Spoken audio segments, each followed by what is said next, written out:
Hi everyone, and welcome to Jane Talks Real. It's Slayer Sunday, where I will be talking about and reviewing all the episodes of Buffy the Vampire Slayer in order. Today I'm looking at Season 1, Episode 12, Prophecy Girl. We begin in the Bronze with Xander practicing asking Buffy out on Willow, who is way into it. He's bad at it, but he wants to ask her out there and then, but she's not around. She's busy locked in combat with some vamp dude while Cordelia is trying to make out with some other dude called Kevin, not Mitch, who was her boyfriend in the previous episode. Buffy turns the vamp to dust because she's Buffy effing Summers. She mentions here killing 3 vampires, but just FYI, I'm only going to be counting the one we just saw. Show don't tell, Buffy. Giles, meanwhile, is in the library reading the super old book Angel got him. He gets to a juicy bit about the Master, but something is up. Then the earth starts shaking like there's a T-Rex on the way, and it's felt all over town. It's the Master, of course, who is super excited because his freedom is on the horizon. Colin is indifferent, and into the credits we go. Buffy visits Giles in the library and he's acting weirder than usual. Buffy tells him that vampire activity has increased and it caused her to break a nail. Giles is definitely hiding something. After class, Xander shoos Willow so he can ask out Buffy. He takes his shot. Well, you're not laughing, so that's a good start. But she turns him down and he gets pissed because tall, dark and vampire is her type. Jenny stops by to see Giles and starts asking questions, but Giles thinks he can't trust her until she mentions the Anointed One and he's suddenly interested. Cordelia grabs Willow in the hall for a favour, which she agrees to, but she's kinda distracted by Xander moping about. She asks him how it went. On a scale of 1 to 10, it sucked. And then he asks her out. But she shoots him down too because she refuses to be a rebound date. When the sink starts spewing blood, Buffy goes to tell Giles about it, but he's having a pretty heated conversation with Angel. She's excited to see him until she overhears Giles telling him that according to an irrefutable prophecy, the following night, Buffy will face the Master and die. Completely stunned, Buffy starts to laugh and the two men don't know what to do with her. Buffy spouts a line from the Slayer's handbook. One Slayer dies, next one's called. And wonders who the new girl will be. Wonder who she is. Then things get super heartbreaking. Does it say how he's gonna kill me? Do you think it'll hurt? She shuns Angel and quits being the Slayer, refusing to fight the Master before she starts throwing things. I think she's taking it rather well. She snaps at Angel and rips off the necklace he gave her before reminding them both she's only 16. Buffy goes home and looks at old photos when her mum walks in, and she asks if they can go away somewhere. Joyce says no, revealing that she bought her a dress for the prom that weekend and she should go, even if she doesn't have a date. She goes on to say that she went alone to her own prom and that's where she met Buffy's father. The following day, Willow goes to the school to help Cordelia with the favour she asked for, but when Cordelia goes to look for Kevin, the pair find a room full of corpses. Buffy rushes over to Willow's after her traumatic experience and she's not taking things well at all. That's when Buffy makes her promise to stay in while she goes out to face her fate. The Master sends Colin to the surface while Giles tries to explain the situation to Jenny. Yeah, the part that gets me though is where Buffy is the vampire slayer. She's so little. They determine that the Anointed One is a child, not the guy Buffy killed in Never Kill a Boy on the First Date. And Giles arms himself to go fight the Master in Buffy's place. But Buffy has other ideas. They argue and Giles is insistent that he will go. So Buffy punches him out, leaving him in Jenny's care. Colin finds Buffy, who takes his hand and heads for the Master.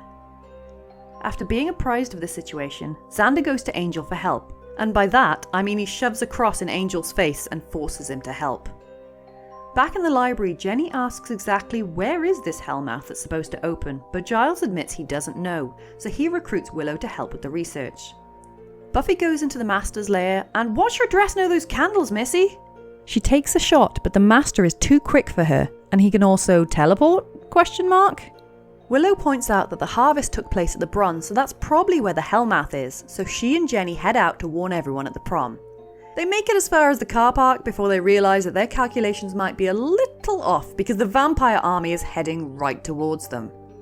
They get surrounded as the Master uses his vaguely defined powers to get hold of Buffy. He commends her for trying and tells her that she's the only thing that will allow him to break his curse, and if she'd just stayed home, she could have prevented the apocalypse altogether. With that bit of horrific news delivered, the Master drinks her blood and leaves her to drown, waltzing his way to the surface.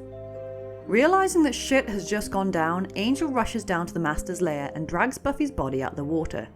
She's dead, just as the prophecy predicted, but Xander won't accept that and starts CPR.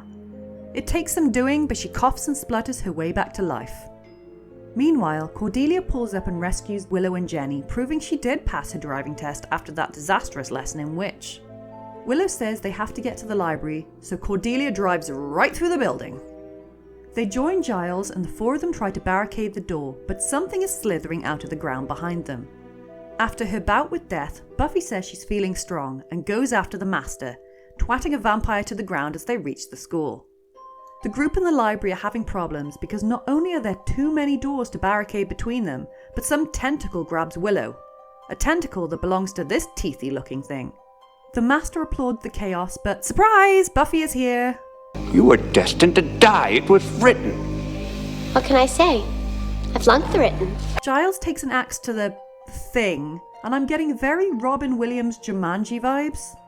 The Master uses the same trick as he did before, but Buffy is wise to that old chestnut and punches him in the face.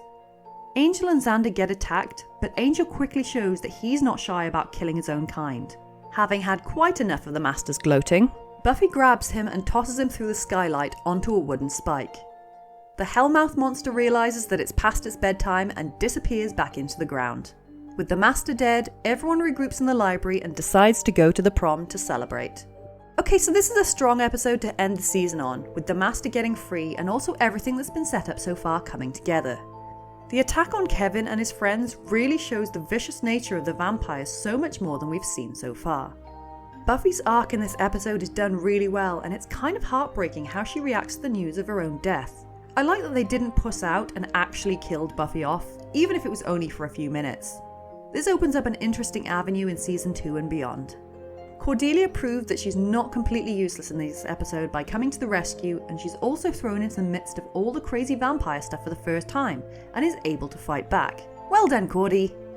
I also like how realistic it was with Xander asking Buffy out and her turning him down. The dialogue was very true to life, and it further cements Xander's hate for vampires and his disdain for all of Buffy's boyfriends from here on out. There is a plot hole in this episode, and that is how the hell did Xander know where Angel lived? Buffy doesn't even know. In fact, the only person who knew where he lived was Darla, and she's dead. It makes no sense that Xander would be able to locate him like that. And also, while I usually like the humorous and snappy dialogue in this show, it didn't work between Angel and Xander and came off a little awkward. Basically, anything after Xander convincing Angel to help him was a bit off to me. It is nice, however, that it's Xander that resuscitates Buffy because Angel doesn't actually breathe, even though he can fake it to look human. So even though Xander can't win her heart, he did save her life. After 2 episodes of everyone surviving, this one was a total bloodbath with 9 deaths. 6 of those deaths were human. Kevin and his 4 unfortunate friends who were killed by vampires unknown, and Buffy who was killed by the Master. And even though it didn't last, her heart did stop and she was technically dead, so I'm counting it. The other 3 deaths were vampires. The one Buffy killed at the beginning, the one Angel staked in the school, and finally our first big bad, the Master, who may have killed Buffy, but she killed him back. That brings our running total to 22 human deaths, 2 transformations, 16 vampire deaths, 1 monster death, and 2 demon deaths.